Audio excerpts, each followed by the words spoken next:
Yes Prabhu, please start. Shrimad Bhagavad Gita महात्म्य अध्याय 13। भगवान शिव ने कहा, हे पार्वती, कृपया श्रीमद् भगवद गीता के 13वें अध्याय की असीमित महिमा को सुने, जिसे सुनकर आप बहुत प्रसन्न हो जाएंगी। दक्षिण में तुंगभद्रा नाम की एक बहुत विशाल नदी है, जिसके किनारे हरिहरपुर नाम का एक बहुत ही सुंदर नगर था। वहाँ हरिहर नाम से प्रसिद्ध भगवान शिव के विग्रह की पूजा की जाती है। जिसे उनके दर्शन होते हैं उसे शुभ फल की प्राप्ति होती है। हरिहरपुर में हरि दीक्षित नाम का एक ब्राह्मण रहता था, जो बहुत विद्वान था और एक सरल एवं तपस्वी जीवन यापन करता था। उसकी पत्नी को लोग दुराचार कहते थे। एक बात मैं सोच रहा था कि उसकी पत्नी को लोग दुराचार कहते थे, तो उसको हरिहर कुछ लगता नहीं था। हाँ, दुराचार नाम ही रख दिए होंगे, दुराचार। That's quite interesting, is it not?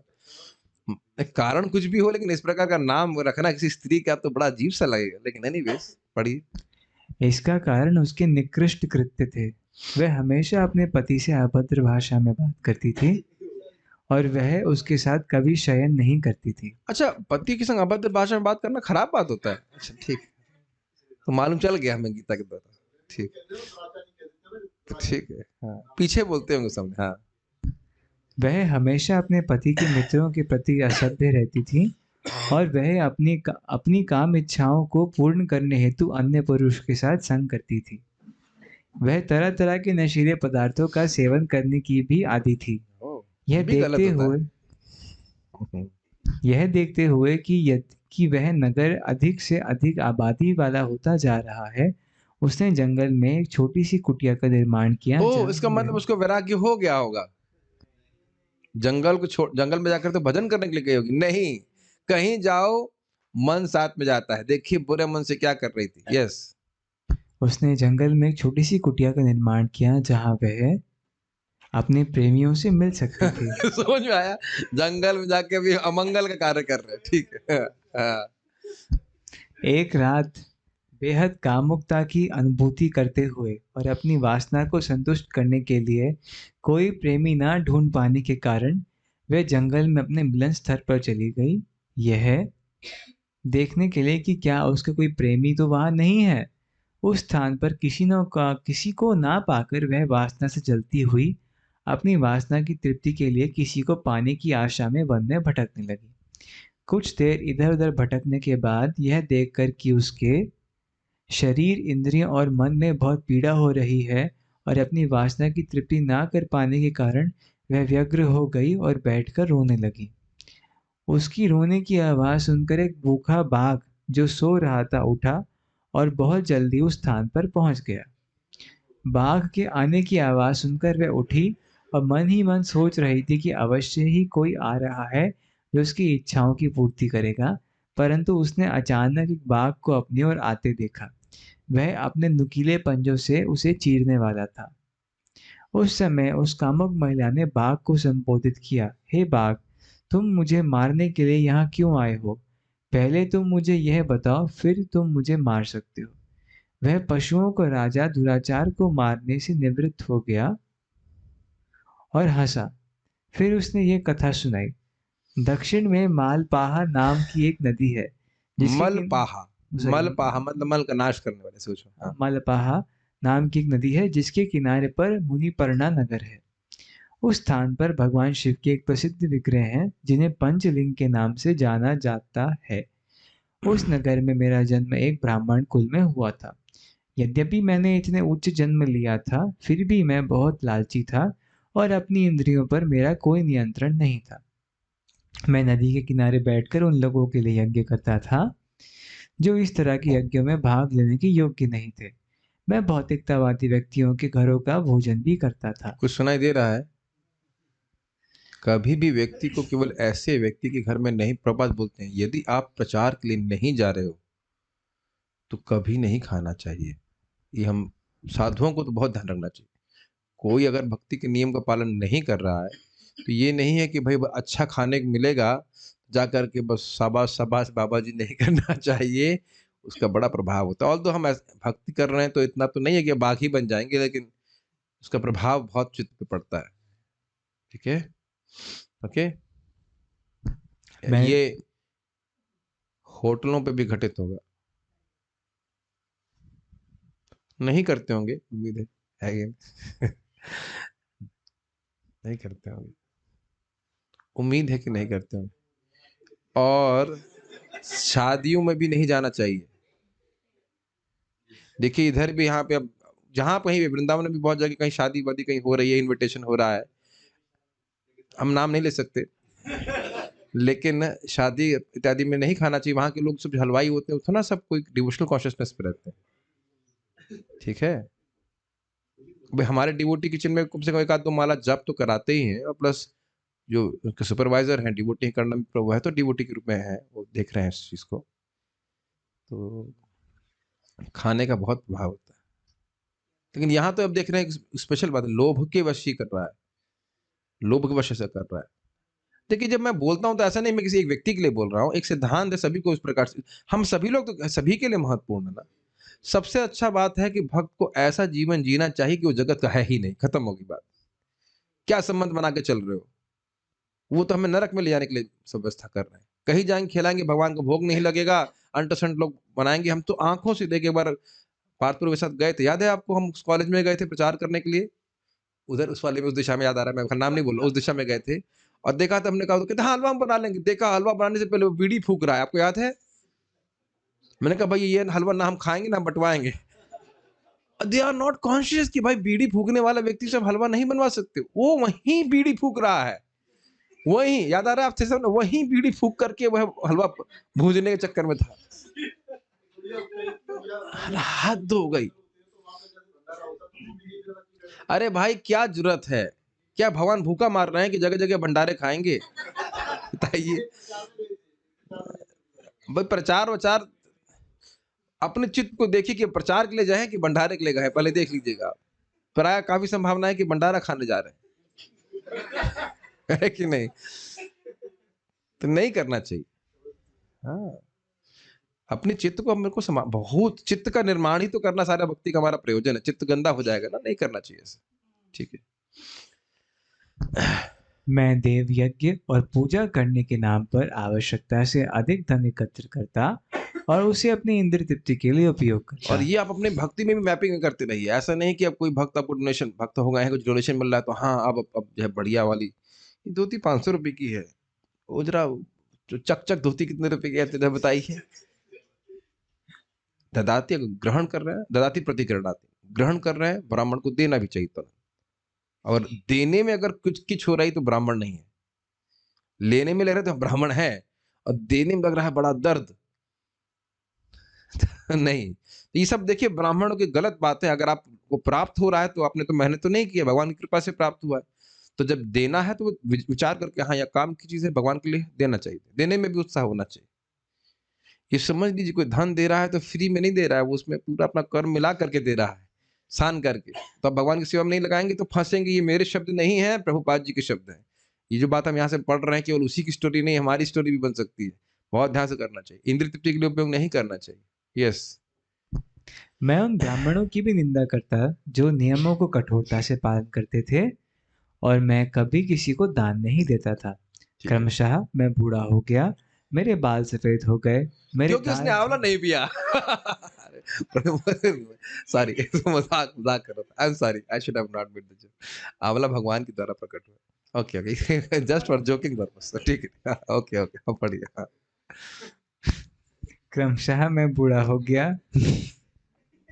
नहीं, मेरे बाल सफेद हो गए, मेरे दांत झड़ गए, मेरी आंखें कमजोर हो गईं, किंतु फिर भी मैंने और अधिक धन संग्रह करने और जमा करने की अपनी लालसा नहीं खोई।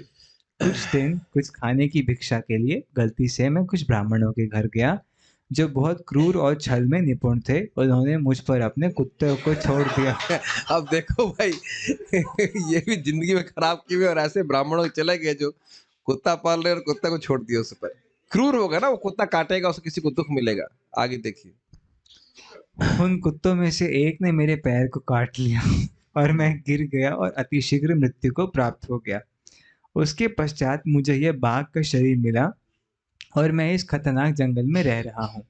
सौभाग्य से मैं अपने पिछले जन्म को स्मरण करने में सक्षम हूँ और इस जन्म में मैं किसी भक्त, सन्यासी या सती स्त्री पर आक्रमण नहीं करता हूँ। केवल पापी व्यक्तियों और चरित्रहीन स्त्रियों को ही मैं अपने भोजन के रूप में ग्रहण करता हूँ। काफी सिलेक्टिव था वो। उससे पूछो, तुमने पहले तो गलत जगह खाया, अब फिर गलत लोगों को खा रहे हो। ऑब्वियसली अच्छे लोगों को तो नहीं खाना चाहिए, किसी को तो खाएगा ही। हाँ। क्योंकि तुम सबसे अधिक चरित्रहीन और पापी स्त्री हो, इसलिए तुम निश्चित रूप से मेरा भोजन बनोगी।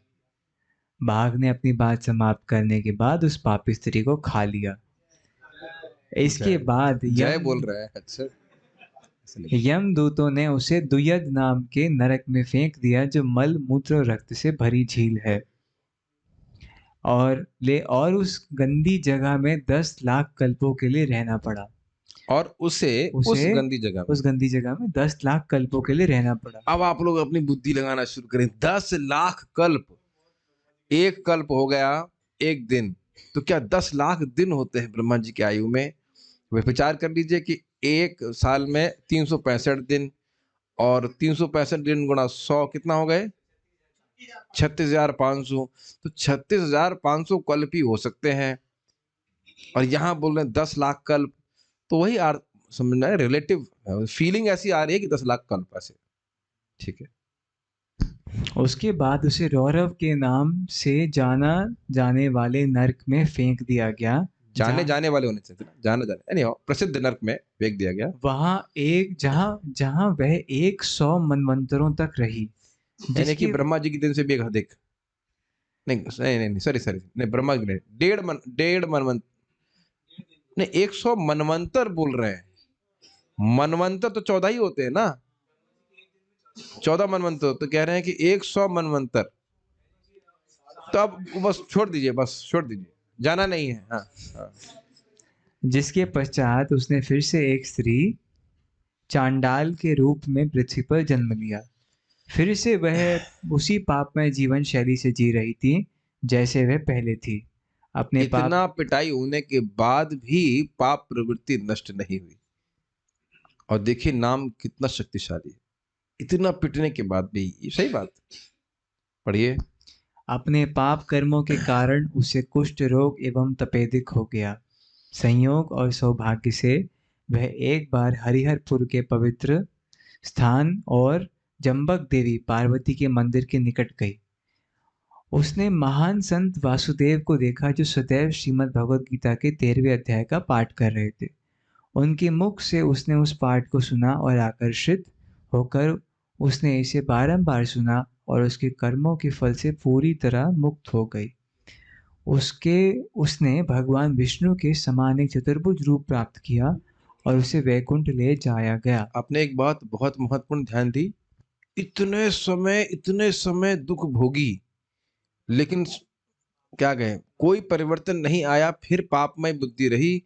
लेकिन एक भक्त का संपर्क प्राप्त हुआ और एक ही जन्म में वैकुंठ जाने का अधिकार प्राप्त हो गया। तब देख रहे हैं भक्ति की शक्ति कितनी अद्भुत है। तो हम लोग अब 13वें अध्याय का पारायण करेंगे। श्रीमद् भगवद गीता की जय। श्रील प्रभुपाद की। श्रीमद् भगवद गीता अध्याय 13।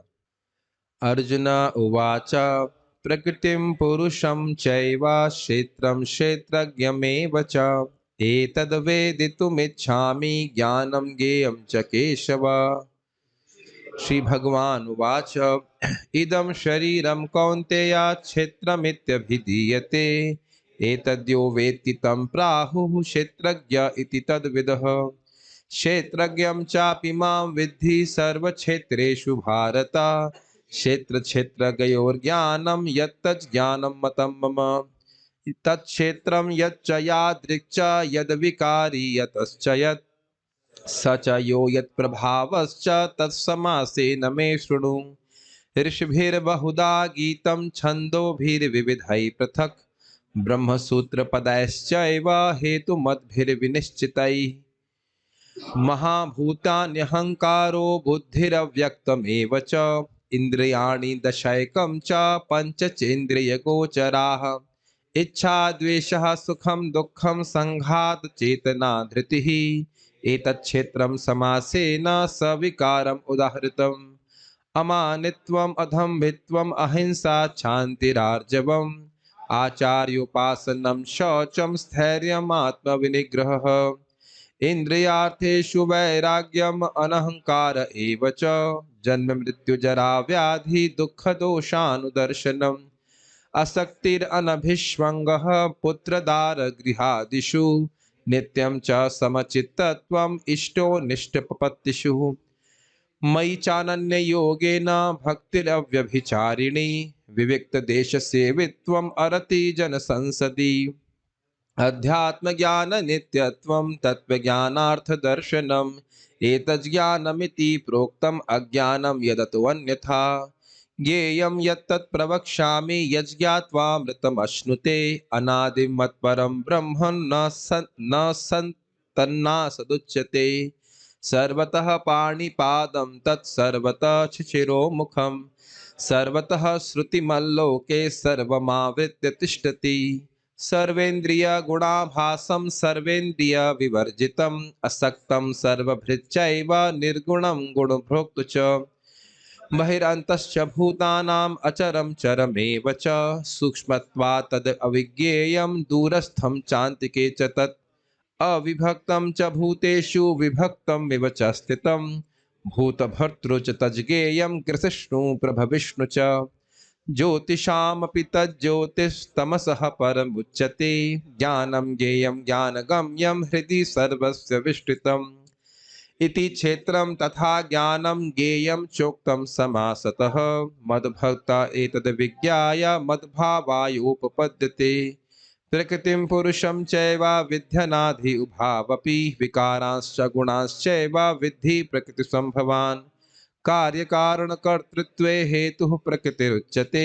पुरुषः सुखदुःखानां भोक्तृत्वे हेतुरुच्यते पुरुषः प्रकृतिस्थो हि भुङ्क्ते प्रकृतिजान् गुणान् कारणं गुणसङ्गोऽस्य सदसदयोनिजन्मसु उपद्रष्टानुमन्ता च भर्ता भोक्ता महेश्वरः परमात्मेति चापि उक्तो देहेऽस्मिन् पुरुषः परः य एवं वेत्ति पुरुषं प्रकृतिं च गुणैः सह सर्वथा वर्तमानोऽपि न स भूयोऽभिजायते ध्यानेनात्मनि पश्यन्ति केचिदात्मानमात्मना अन्ये साङ्ख्येन योगेन कर्मयोगेन चापरे अन्ये त्वएवम् अजानन्तः श्रुत्वान्येभ्यः उपासते तेऽपि चातितरन्त्येव मृत्युं श्रुतिपरायणाः यावत् सञ्जायते किञ्चित् सत्त्वं स्थावरजङ्गमं क्षेत्रक्षेत्रज्ञसंयोगात् तद्विद्धि भरतर्षभ समं सर्वेषु भूतेषु तिष्ठन्तं परमेश्वरं